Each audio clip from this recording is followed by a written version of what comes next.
Dans cette vidéo, je vais vous présenter la conclusion numéro 3. Il n'y a pas de déviation lorsque le rayon incident arrive perpendiculaire à la surface de séparation. S'il n'y a pas de déviation, ça veut dire que I2 sera égal à 0 et I1 sera égal à 0. On a le même angle d'incidence et le même angle de réfraction. On va revoir un petit peu ces phénomènes et ces angles, la position de ces angles. Ça, c'est important. Donc voilà la situation. Donc là, j'ai I1 qui vaut 0. En fait, j'ai le rayon incident qui est là, et le rayon réfracté qui est ici, que l'on ne voit pas très bien, il est en bleu, il avance tout droit. Donc je vois que là, à partir du moment où I1 arrive perpendiculaire à la surface de séparation, alors il y a le rayon I2 n'est pas dévié. Il est dans le prolongement de I1. Alors que si j'ai un autre angle, alors je vais essayer de, voilà. Si j'ai un autre angle, je vois bien que I1 et I2, alors pardon, que le rayon rouge et que le rayon bleu ne sont pas dans le prolongement l'un de l'autre. Donc là, il y a une déviation. Donc, on va repartir sur les angles. Donc ça, c'est super important. Non, excusez-moi. Voilà.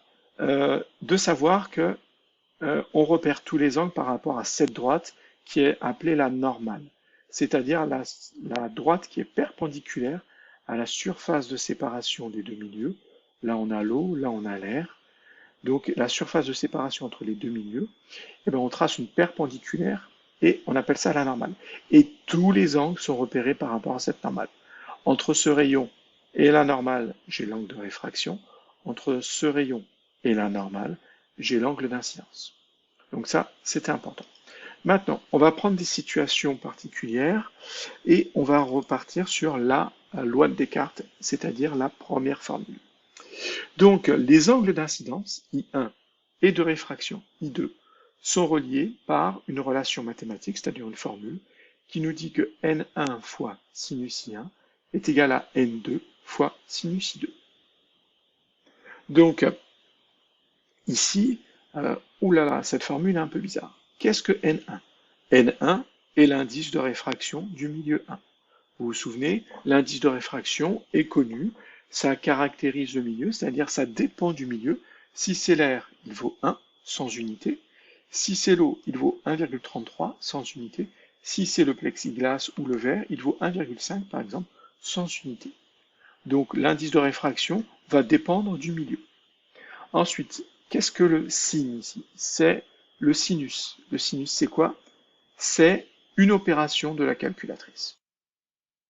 Donc le sinus, on le retrouve bien, c'est une touche de la calculatrice, une opération. Une opération que vous ne pourrez jamais faire de tête, comme on vous a demandé de savoir faire quelques additions, quelques multiplications de tête. Le sinus est une opération que seule la calculatrice sait faire de tête. D'accord? Donc, comment on le tape? Eh bien, je tape la touche sinus. Si je veux le sinus de 74, je tape donc sinus 74 et la calculatrice me dit que ça fait 0,96. Donc sinus, ce signe-là, c'est juste un symbole de la calculatrice. C'est une opération que seule la calculatrice sait faire. D'accord? Donc il n'y a pas besoin de faire quoi que ce soit, il y a juste besoin de le taper à la calculatrice. Donc, euh, attention à ce que l'angle soit en degrés. Et vous pouvez avoir vos calculatrices de lycée qui sont placées directement en radians. Donc il faut les passer en degrés pour que votre calcul soit bon. Si vous les avez en radians, votre calcul sera faux. Donc c'est l'indice de réfraction du premier milieu multiplié par le sinus de l'angle d'incidence qui sera égal à l'indice de réfraction du deuxième milieu multiplié par le sinus de l'angle de réfraction ou l'angle réfracté. Donc, on a ici une formule. Si je retourne sur l'animation, je vais m'apercevoir que ici, regardez, on a N2 fois sinus I2. Donc, I2, il est là. I2 vaut pour l'instant 73,2. Si je fais sinus de I2, on va le faire. Hop, on va le faire tac, comme ça, on l'aura en parallèle. Donc, si je fais sinus de de 73,2, j'obtiens 0,95. Si je multiplie ce résultat par N2, N2 c'est l'indice de réfraction du milieu 2. Le milieu 2 c'est celui-ci parce que la lumière passe dans un premier temps dans ce milieu, puis arrive dans le deuxième milieu. Donc premier milieu, deuxième milieu. L'indice de réfraction du deuxième milieu c'est 1. Donc je multiplie par 1. Et le résultat, ça fait bien 0,96 en arrondissant. Ensuite, pour l'autre partie de l'équation, de la formule, on a N1 fois sinus I1. Donc sinus I1, c'est sinus de cet angle ici, de l'angle d'incidence, 46 degrés. Donc je vais faire sinus, il est là, de 46. Et je vais le multiplier par l'indice de réfraction du milieu, N1, qui est l'eau. L'eau a un indice de réfraction de 1,33. Donc je multiplie par 1,33. Et j'obtiens à nouveau 1,96 en arrondissant, et on avait à peu près les mêmes chiffres derrière.